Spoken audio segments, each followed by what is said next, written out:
خدا معاف فرمائے تو بعض لوگوں میں مایوسی بھی پھیل جاتی ہے۔ آپ قرآن مجید فرقان حمید کو دیکھیں تو اللہ تعالیٰ نے قرآن مجید میں فرمایا کہ وَإِذَا قِيلَ لَهُمْ آمِنُوا كَمَا آمَنَ النَّاسُ، جب منافقین سے کہا جائے کہ اس طرح ایمان لاؤ جس طرح کے باقی لوگ ایمان لائے ہیں، یعنی صحابہ کرام، قالوا تو وہ کہتے ہیں آنؤمنوا کما آمن السفہاء، ہم اس طرح ایمان لے آئیں جس طرح معاذ اللہ یہ بیوقوف ایمان لائے، ان کی طرح ایمان لے آئیں۔ الا انہم هم السفہاء، اللہ فرماتے ہیں خبردار ہو جاؤ یہی بیوقوف ہیں، ولکن لا یعلمون، لیکن یہ جانتے نہیں، انہیں اس بات کی خبر ان لوگوں کو جو کائنات کے بہترین لوگ ہیں زمین پر، انبیاء کے بعد صحابہ، ان کو لوگوں نے بیوقوف کہہ دیا، باتیں کر دی۔ آپ قرآن مجید دیکھیے سورہ قلم کے اندر اللہ تبارک و تعالی نے اس بات کا بھی جواب ارشاد فرمایا ہے، جب لوگوں نے کہا تھا کہ معاذ اللہ حضور تو مجنون ہے، تو اللہ نے فرمایا محبوب آپ رب کے فضل سے مجنون نہیں ہیں، بلکہ اللہ نے آپ کو خلق عظیم کا مالک بنایا ہے۔ وَإِنَّكَ لَعَلَىٰ خُلُقٍ عَظِيمٍ، لوگ بات کرتے ہیں اور کر جاتے ہیں اور شوق رکھتے ہیں تبصرہ کرنے کا۔ تو میں نے بہت سارے لوگ ایسے زندگی میں دیکھے ہیں جو لوگوں کی باتوں کی وجہ سے اذیت میں آ گئے، تکلیف کا شکار ہو گئے، اور میں اور آپ تو کسی کھاتے میں نہیں۔ حضرت ابوبکر صدیق رضی اللہ تعالیٰ عنہ جیسے لوگ، افضل البشر بعد الانبیاء بالتحقیق حضرت صدیق اکبر، آپ قرآن مجید 30ویں پارے کی تلاوت میں یہ بات دیکھیں گے کہ جب حضرت ابوبکر صدیق نے غریب غلاموں کو خرید کر آزاد کرنا شروع کیا، حضرت بلال حبشی کو، حضرت عامر بن فہیرہ کو اور کچھ غلاموں کو خرید کر آزاد کیا، تو لوگ کہنے لگے کہ یہ بلال نے کبھی کوئی احسان کیا ہوگا ابو بکر پر، تبھی تو خرید کے آزاد کیا ہے، ورنہ کیا ضرورت تھی اتنے پیسے لگانے کی، کوئی تو بات ہوگی۔ اللہ تعالیٰ نے اس کا بھی قرآن مجید میں اعلان فرمایا ابو بکر نے جو کیا ہے رب کی رضا کے لیے کیا ہے۔ تو گفتگو کرنا، بات کرنا، لوگوں کا اتنا یہ خطرناک مزاج ہے، ایک جملہ کہہ کہ لوگ سائڈ پہ ہو جاتے ہیں، بندہ بیچارہ ساری رات تڑپتا رہتا ہے، ایک فکرے کا تبصرہ کر کے لوگ کونے میں چھپ جاتے ہیں، اور کسی آدمی کے لیے وہ اسے سولی پہ لٹکا جاتے ہیں، اپنی زبان کے تیروں سے لوگ پریشان کرتے ہیں۔ پہلے تو اللہ سے یہ معافی مانگیں کہ رب اس جرم سے ہمیں محفوظ فرمائے۔ اب ہوتا کیا ہے، ہم اس کا نفسیاتی اثر لیتے ہیں، ہم اس کا اثر لیتے ہیں۔ میں اکثر کہتا ہوں سارے لوگ ہی کانوں کے کچے ہوتے ہیں، کچھ تھوڑے زیادہ ہوتے ہیں، کچھ تھوڑے کم ہوتے ہیں، اور بعض لوگ کہتے ہیں اتنے لوگ فلانے بندے کی بات مانتے ہیں۔ تو میں نے کہا دنیا میں تو آج بھی کافر زیادہ ہیں، کافر زیادہ ہیں، شیطان کے پیروکار آج بھی، تو زیادہ ہونا کوئی حق کی دلیل ہے ہمیشہ؟ یہ کیا بات ہوئی کہ فلانے کی اتنے لوگ بات مانتے ہیں؟ یہاں تو میں نے یہ دیکھا ہے اس معاشرے میں کہ جھوٹے سے جھوٹا آدمی، اس کے بھی فالوور ہوتے ہیں، دغے باز سے دغے باز بندہ، اس کے بھی گویوں کے فالوور، اداکاروں کے فالوور، فلانے کے فالوور۔ اس کا یہ تو بھئی انسان کا مزاج ہے، ہر بندہ کانوں کا کچا ہے، کوئی تھوڑا زیادہ کچا ہے، کوئی تھوڑا کم کچا ہے، تو باتیں تو ہوگی، لوگ منہ میں زبان رکھتے ہیں تو گفتگو تو کریں گے۔ اب یہ اثر لینے والے پہ ہے کہ وہ اس کا اثر کس طرح کا لیتا ہے۔ ہمارے ہاں بڑے بڑے سمجھدار لوگ نفسیاتی ہو جاتے ہیں، بڑی بڑی سمجھدار خواتین نفسیاتی ہو جاتی ہیں، میری ساس باتیں کرتی ہے، میری نند باتیں کرتی ہے، مجھے فلانا باتیں کرتا ہے، مجھے فلانا۔ بھائی باتیں، جس کے منہ میں زبان ہے اس نے بات تو کرنی ہے۔ اب آپ نے کیوں یہ دعویٰ کر لیا ہے کہ آپ اتنے اونچے چلے جائیں کہ آپ کو بات ہی کوئی نہ کرے؟ کیا حرج ہے اس میں؟ اگر کوئی آپ کو بات کر دے تو کیا ہے، ہم کسی نے کر لی تو پھر کیا ہوا؟ اس کا اتنا اثر قبول کرنا کہ ساری رات سونا ہی نہ، پریشان ہو جانا۔ اور بعض لوگ ایسے ہیں جنہیں اتنی باتیں نہیں ہوتی جتنی انہیں ٹینشن ہوتی ہے، یعنی وہ دو بندے کونے میں کھڑے ہیں تو میری ہی بات کر رہے ہیں، اور بھائی تو اتنا اہم نہیں ہے، انہیں کوئی اور کام بھی ہو سکتا ہے، تیری بات ہی انہوں نے کرنی۔ بلا وجہ لوگ سمجھتے ہیں کہ میں بڑا اہم آدمی ہوں، وہاں بھی مجھ پہ تبصرہ ہو رہا ہے، یہاں بھی ہو رہا ہے۔ اس پہلو سے باہر آئیں، اس کمپلیکس سے نکل آئیں۔ ابن حزم کہتے ہیں کہ مصر میں ایک تاجر بڑا کامیاب ہو گیا تھا، بڑا کامیاب تاجر ہو گیا، تو زندگی میں جتنے لوگ بھی کامیاب ہوتے ہیں ان سے حسد ہوتا ہے، اس سے بھی اس کے ارد گرد کے لوگوں نے حسد شروع کیا۔ اب تاجروں نے پلاننگ کی کہ اسے خراب کیسے کرنا ہے۔ وہ ایک دن اپنے گھر سے نکلا، سفید کرتا سفید پگڑی باندھ کے باہر۔ اب 5-6 لوگوں نے پہلے سے منصوبہ بندی کی ہوئی تھی۔ ایک صاحب اسے ملے، کہنے لگے ماشاءاللہ آج تو سفید کرتے پر سبز امامہ، سبز پگڑی بڑی ہی اچھی لگ رہی ہے۔ تو وہ ہنس کے کہنے لگا لگتا ہے آپ سو کے اٹھ کے آئے ہیں، پگڑی تو میری سفید ہے۔ اس نے کہا چلو پگڑی تو سبز ہی ہے، باقی آپ نہیں مانتے تو آپ کی مرضی۔ وہ آگے بڑھا، تو اب چونکہ پلاننگ تھی تو ایک شخص اور ملا، اس نے کہا کیا بات ہے، سفید کرتے پر آپ کا پیلے رنگ کا امامہ کیا جچتا ہے۔ اس نے کہا یار کو خدا کا خوف کر۔ ہنس کے کہا کیا ہو گیا، تیری اینک کا نمبر تو نہیں تبدیل ہونے والا ہوا؟ اور بھائی میں نے تو سفید کرتا اور سفید ہی امامہ باندھا ہے۔ اب 2-3 لوگوں کی دفعہ تو وہ مسکرایا، لیکن وہ ڈھیر سارے لوگوں نے منصوبہ بندی کی تھی۔ وہ جب چوتھے کے پاس گیا تو اس نے بھی کہا کہ کیا بات ہے سفید کرتے پر پیلے رنگ کے امامے کی۔ اس نے کہا پیلا کہاں ہے؟ اب وہ غصے ہونے لگا۔ اب وہ چھٹے کے پاس گیا تو اس نے کہا جناب کیا بات ہے سفید کرتا اور کالا امامہ۔ اب وہ غصے میں اتنا باولا ہوا کہ پہلے ہنسا پھر رویا، پھر اسے سمجھ نہ آئی کہ دکان کا تالا کس چابی سے میں نے کھولنا ہے۔ بس وہ شام ہوئی تو اس بیچارے کو بچوں نے روڑے مارنے شروع کر دیے۔ وہ اتنی تکلیف میں آ گیا کہ لوگ اسے پاگل کہنے لگے۔ کیوں؟ اس لیے کہ لوگ منصوبہ بند، افواہ تھی نا کہ میری طبیعت خراب ہے، تو لوگوں نے حال پوچھ پوچھ کر بیمار کر دیا۔ لوگوں کی باتیں، لوگوں کے تبصرے، لوگوں کے کومنٹس بولے امام شافعی۔ امام شافعی فرمانے لگے لوگوں کی باتیں پتھروں کی طرح ہوتی ہیں، یہ روڑوں کی طرح ہوتی ہیں، اگر انہیں کمر کے اوپر رکھ لو گے نا تو یہ تمہاری کمر توڑ دیں گی، اور اگر تم ان کو اپنے پیروں کے نیچے رکھ لو گے تو تمہارا قد اونچا ہو جائے گا۔ بس دنیا میں وہ لوگ پریشان ہوتے ہیں جو لوگوں کی باتوں کو کندھوں پر سوار کر لیتے، جو پیروں کے نیچے رکھے، جو پاؤں کے نیچے رکھے ان کا قد۔ وہ پرانے زمانے میں نا عارف رومی رحمۃ اللہ علیہ فرماتے ہیں کہ ایک بیل گائے گر گئی تھی کنویں کے اندر، تو اب وہ لوگ اس کو نکال تو نہیں سکتے تھے، تو انہوں نے اس طرح کیا کہ مٹی ڈالنی شروع کر دی کہ اب بدبو آئے گی، پریشانی ہوگی، تو اس کو بند کر دیتے ہیں اندر ہی کنویں کو، کنواں نئی جگہ پہ کھود لیتے ہیں۔ انہوں نے جب اس کے اندر مٹی ڈالی نا تو وہ گائیں جو تھی وہ مٹی جھاڑ کے تو مٹی کے اوپر آ گئی۔ انہوں نے پھر مٹی ڈالی تو وہ تھوڑی اور اوپر آ گئی، اور مٹی ڈالی تو اور وہ مٹی ڈالتے گئے اور گائیں وہاں سے کنویں سے باہر آ گئی۔ لوگوں نے دفن کرنا چاہا، وہ باہر نکل آئی۔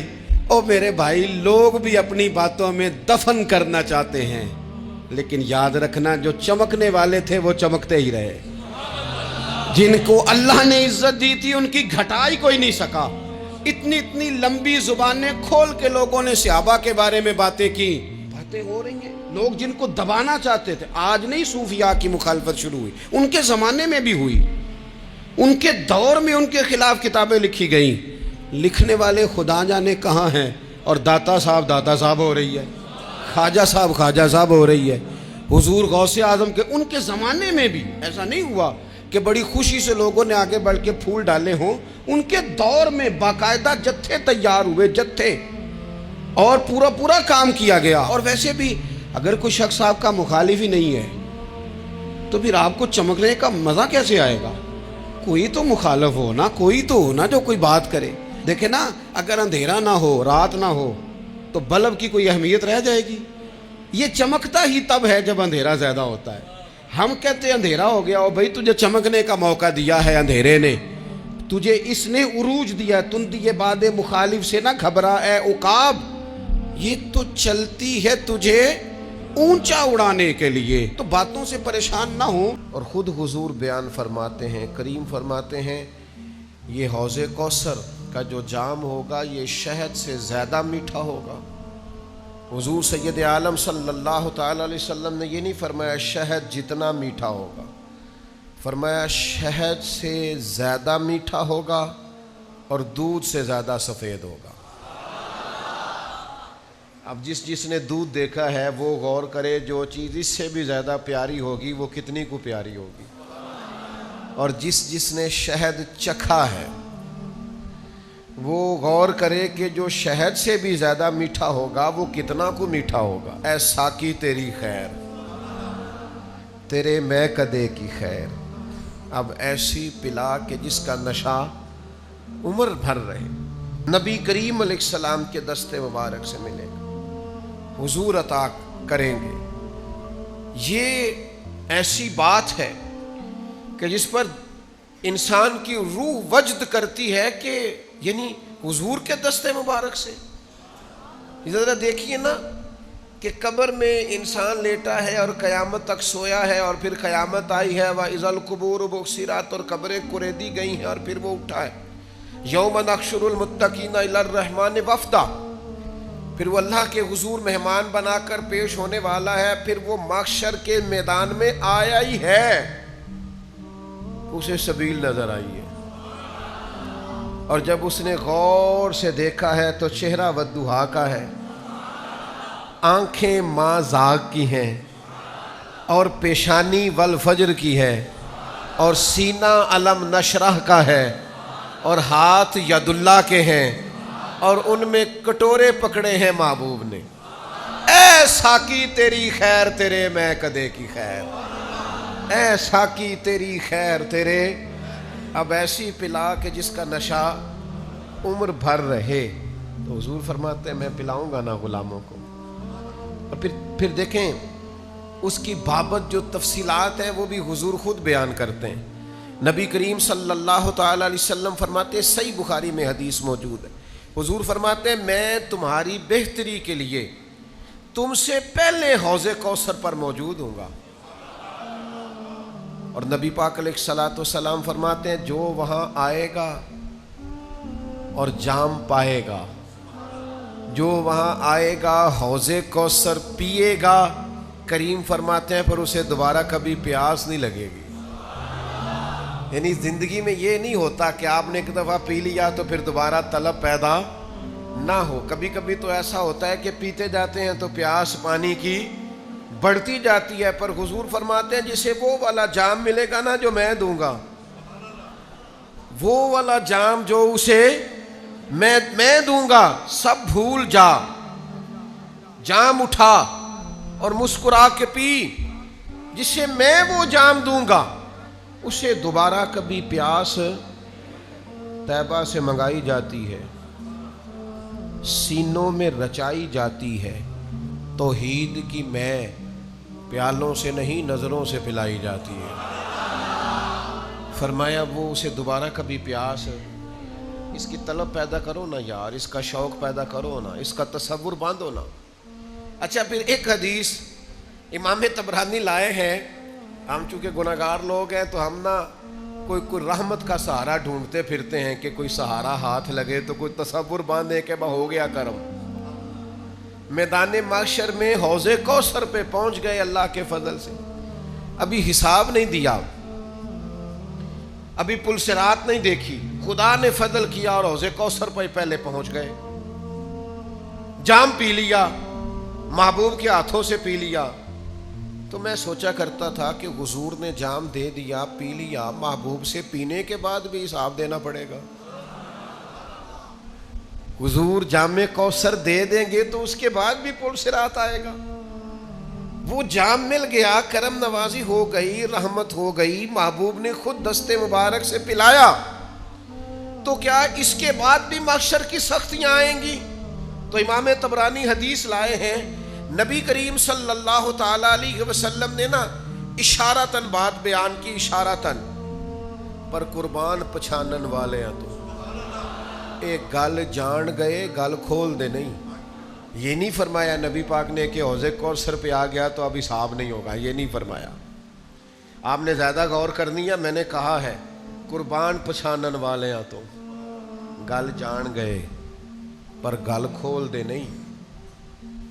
محبوب نے یہ نہیں فرمایا حساب نہیں ہوگا، پل صراط پہ نہیں جائے گا، محشر کی سختی نہیں آئے گی، اب سوال یہ نہیں فرمایا۔ امام طبرانی نے حدیث کے لفظ لکھے ہیں، نبی پاک ہیں افصح العرب، حضور فصیح و بلیغ بات کرتے ہیں، ایک جملہ کہہ کے اس کے اندر سمیٹ دیتے ہیں کریم سارے مفاہیم، سارے معنی۔ امام طبرانی حدیث لائے ہیں، نبی کریم علیہ الصلوۃ والسلام نے فرمایا میں تمہاری بھلائی کے لیے حوض کوثر پر پہلے سے موجود ہوں گا۔ حضور فرماتے ہیں جو حوض کوثر پہ آ گیا وہ کامیاب ہو گیا۔ باقی تسی ہن آپ صاحب کر لینا سارا، قربان پچھانن والے آ تو گل جان گئے، گل کھول دے، گل کھول دے۔ فرمایا جو آ گیا وہ کامیاب۔ میں نہیں تو دسنا کہ ان صاحب ہونا ہے کہ نہیں ہونا۔ اتھوں جام پین تو بعد ان پل سرات لگنی ہے کہ بھائی اتنے لفظ حضور نے کہے جو آ گیا وہ کامیاب۔ معنی کیا ہے؟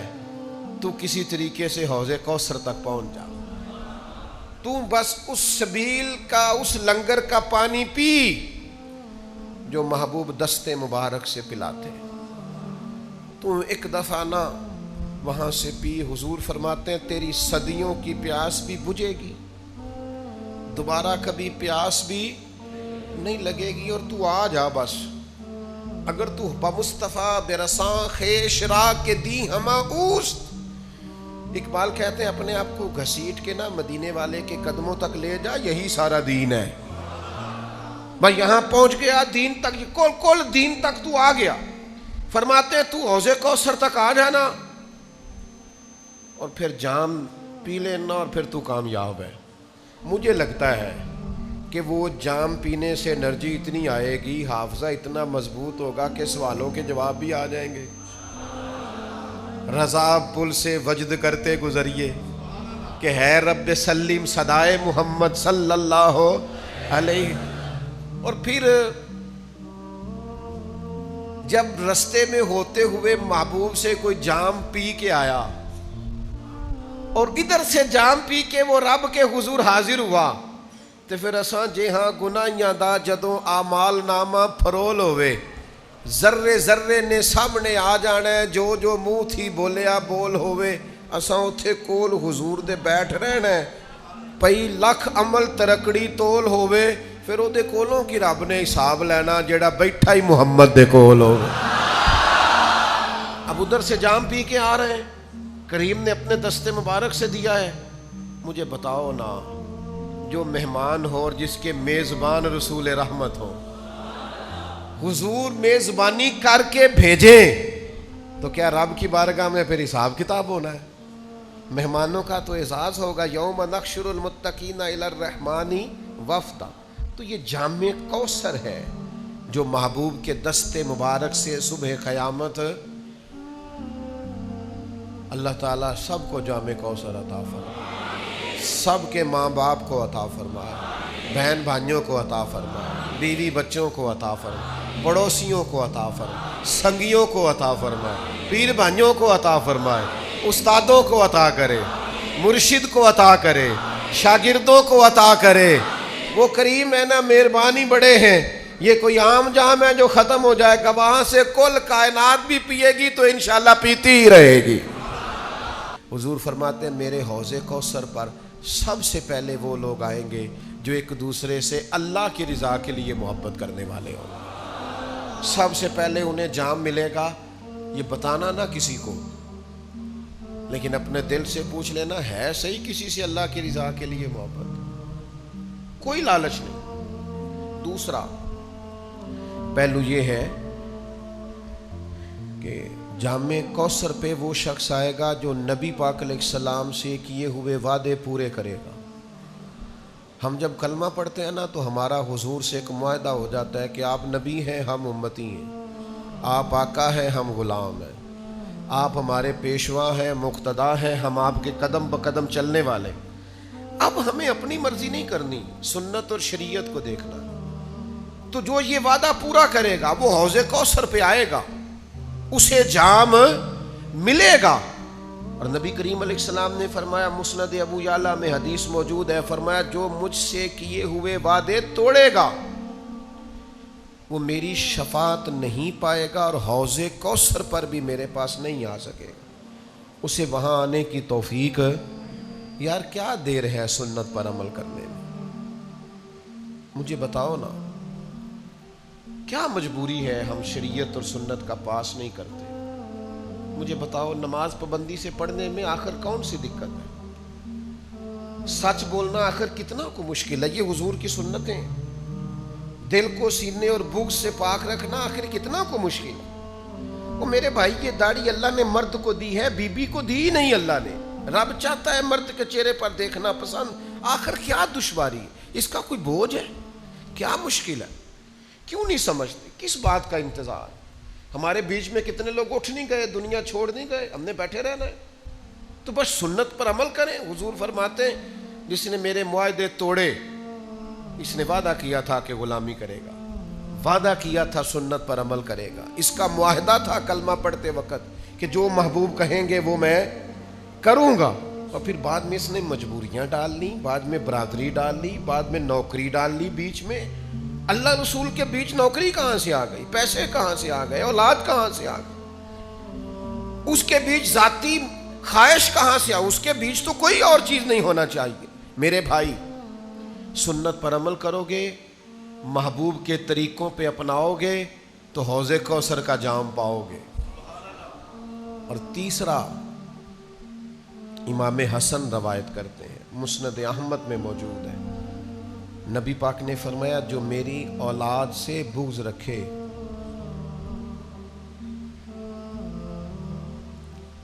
پڑھے جتنی مرضی نمازیں، کرے ہر سال حج، صدقات و خیرات اتنا دے کہ شرق و غرب میں لوگ اس کو سخاوت کی مثال مانیں، لیکن امام حسن فرماتے ہیں کریم نے فرمایا جو میری اولاد سے بغض رکھے گا وہ میرے حوض کوثر پہ نہیں آئے گا۔ مجھے آپ کا نہیں پتا، مجھے تو وہ بندہ اچھا نہیں لگتا جو میرے بچوں سے نفرت کرے۔ آپ کو بھی اس کا اندازہ ہوگا۔ ہماری مائیں کہا کرتی تھی میرے بچیاں نے سر تے کدے ہاتھ نہیں رکھیا، مینوں کیویں چنگے لگ سکتے ہیں؟ وہ بھائی نہیں اچھا لگتا وہ شخص۔ اولاد رسول کا پیار، عظمت آل نبی کہیں بھول نہ جانا لوگوں، وہ دیکھنا غیر کی باتوں میں نہ آنا لوگ۔ اس دور کے جھگڑے، خطیبوں کی خطابت، مناظرین کے مناظرے، لوگوں کی جنگیں، بحثیں، الجھاؤ، ان میں نہ پڑنا، بس جہاں اولاد رسول کی بات آئے وہ اصلاں نال جے نیکی کریے اور نسلاں تاک نہیں بھول دے۔ محبوب کی اولاد کی نوکری کرنا، خدمت کرنا، غلامی کرنا، ڈیوٹی کرنا، اس کو بھول نہ جانا۔ حسن پاک ہوں، حسین پاک ہوں، چاروں شہزادیاں ہوں، ان کی اولادیں، سیدنا امام زین العابدین، امام جعفر صادق، امام باقر، حضور کی نسل کا ہر صحیح العقیدہ شخص اس کا اکرام کر۔ اعلیٰ حضرت فرماتے ہیں جب تک اس کی گمراہی کفر تک نہ پہنچ جائے اس کی تکریم کرو۔ یہ حضور کی اولاد ہے، تیری نسل پاک میں ہے بچہ بچہ نور کا، تو ہے عین نور تیرا سب گھرانہ نور کا۔ یہ اپنے ذہن میں بٹھائیں بات، اس کو جگہ دیں۔ یہ خطابت نہیں، یہ کوئی محرم کا خطبہ جمعہ کا عنوان نہیں، یہ ایمان ہے، ایمان کے تقاضے کو سمجھیں۔ عزیز ایسے کام نہ کریں جس کی وجہ سے بلا وجہ بحث کا۔ ہمارے یہاں کچھ لوگوں کو شوق ہے خبروں میں رہنے کا، وہ ایسی ایسی باتیں چھیڑتے ہیں جن سے نہ وہ خبروں میں رہ سکیں۔ میں نے دیکھا ہے وہ کہتے ہیں جی میں نے کوئی انوکھی بات کرنی ہے۔ بھئی انوکھی بات کرنے سے بندہ مشہور تو ہو جاتا ہے۔ ہمارے زمانے میں مشہور ہی وہ ہوتا ہے جو دوسروں سے ذرا ہٹ کے بات کرے، انوکھی کرے۔ وہ ہمارے لطیفہ لکھا ہے نا، ایک اہل عرب کا ایک ہجا نام کا عربی کا ایک لطائف سنانے والا شاعر ہے، تو وہ کہتا ہے کہ ایک شخص نے ایک دفعہ کہہ دیا تھا گدھا کھانا جائز ہے۔ بڑے بڑے علماء اس کے گھر چلے گئے کہ بھئی کوئی دلیل، کوئی جزیہ، کوئی کہاں سے، کوئی کتاب، کوئی حوالہ، کوئی شے۔ اس نے کہا روز آؤ گے ایک ایک بندے کو بتاؤں گا، کٹھا اسٹیج لگاؤ، ایک ہی دفعہ حوالے دیتا ہوں، روز نہیں دیے جاتے۔ وہ اسٹیج لگ گیا، دنیا جمع ہو گئی، جنہوں نے کبھی ٹائم نہیں نکالنا، تو یہ ذرا انوکھی بات جو کر رہا تھا، تو سارے لوگ آ گئے۔ تو وہ اسٹیج پہ چڑھا تو کہنے لگا مجھے جانتا کوئی نہیں تھا، چلو اب بدنام جو ہوں گے تو کیا نام نہ ہوگا، اب قیامت تک کہو گے تو صحیح نا۔ وہ اس مولوی دے گھر جنہیں ایک بار آخیا نہیں سی گدھا کھانا جائز ہے، چلو بدنام جو ہوں گے تو کیا۔ تو بہت سارے ایسے لوگ ہیں جو ہیں بدنام، پر چلو نام تو ہو گیا نا۔ بدنامی صحیح، شرارت صحیح، شیطانیت صحیح، لیکن نام تو ہو گیا. تو اس لیے کوئی ایسا انوکھا کام جس سے لوگوں کی، میں آپ سے بڑی گزارش سے عرض کروں، اعلیٰ حضرت بریلوی رحمۃ اللہ علیہ نا لالٹین کے اندر مٹی کا تیل جلایا جاتا ہے ہمارے ہاں. تو مٹی کا تیل ظاہر ہے اس سے بدبو آتی ہے، تو مسجد میں وہ جلانا جائز نہیں تھا. تو ایک صاحب ارنڈی کا تیل لائے، وہ خوشبو والا ہوتا ہے، وہ لا کے انہوں نے نا اعلیٰ حضرت بریلوی رحمۃ اللہ علیہ کو لالٹین میں ڈال کے دیا اور کہا کہ یہ مسجد میں اس کو جلاتے ہیں چونکہ اس کے اندر سے خوشبو آتی ہے، بدبو نہیں آتی. تو وہ جو شرعی عذر ہے نا، حضور نے فرمایا کہ جمعے والے دن غسل کر کے آؤ تاکہ کسی کے پسینے سے ایک دوسرے کو تکلیف نہ ہو. کچا لہسن پیاز کھا کے مسجد آنا اس لیے منع کر دیا گیا کہ منہ کی بدبو سے تکلیف ہو. تو مسجد میں کوئی ایسی چیز جو بدبو کا باعث بنے منع ہے. اب انہوں نے وہ تیل لا کے لالٹین میں ڈالا جس سے خوشبو آتی تھی اور لالٹین بھی روشن ہوتی تھی. تو اعلیٰ حضرت فاضل بریلوی رحمۃ اللہ علیہ اپنے اس خادم سے فرمانے لگے کہ اب لوگ تو آئیں گے نا، تو ہمارے علاقے میں تو ساری دنیا مٹی کے تیل سے ہی چلاتی ہے، تو اب آپ نے ایک خوشبو والا تیل لا کے ڈال تو دیا ہے اس کے اندر لالٹین میں، پر یہ لوگوں کو بتائے گا کون کہ یہ تیل وہ نہیں ہے؟ لوگ تو یہاں سے دیکھ کے جائیں گے اور جا کے کہیں گے کہ اتنے بڑے عالم کی مسجد میں اگر جل رہا ہے تو ہم کیوں نہ جلائیں. تو فرمانے لگے وہ شخص کے حضور پھر حال کیا ہے؟ فرمانے لگے آپ فرضوں کا سلام پھیر کے دعا سے پہلے لالٹین کے پاس کھڑے ہو جائیں اور جو بندہ گزرے اسے بتاتے جائیں کہ یہ مٹی کا تیل نہیں، یہ مٹی کا تیل نہیں، یہ مٹی کا تیل. ہر شخص کے ذہن تک بات اتر جائے تاکہ لوگ کسی ایسی چیز کا شکار نہ ہو جائیں جس سے کہ ان کے مزاج میں کوئی غیر شرعی چیز عروج پکڑ لے. تو میرے عزیز، ہم نہ کچھ بدگمانیاں لوگوں کے اندر لوگ ڈالتے ہیں. ہمارے ہاں بالخصوص پاکستان میں جب سے سیاسی فرقہ واریت شروع ہوئی ہے، سیاسی، ہماری قوم کا مزاج اتنی بری طرح خراب کیا گیا ہے. ہمارے نوجوان بچے جو بڑے سنجیدہ پڑھے لکھے، ان کی گفتگو اپنے سیاسی مخالف کے بارے میں اتنی لوز کر دی گئی ہے، اتنی کمزور کر دی گئی، اتنی خوفناک کر دی گئی ہے کہ اس طرح تو کبھی نہیں ہوا تھا. یہ مزاج جو لوگوں کو دیا جا رہا ہے، قومیں اپنے اخلاق کے طور پر زندہ رہتی ہیں. بد اخلاقیاں کبھی بھی انسانوں کو اونچا کر سکتی، پیچھے رہ جاتے ہیں لوگ. تہذیب کسی سوسائٹی کا حسن ہوتا ہے، اور اگر ایک سیاسی مخالف کے لیے آپ کا یہ والا مزاج بن جائے، اپنے سیاسی قد کو اونچا کرنے کے لیے آپ ان چیزوں کا سہارا لیں، یہ درست نہیں ہے.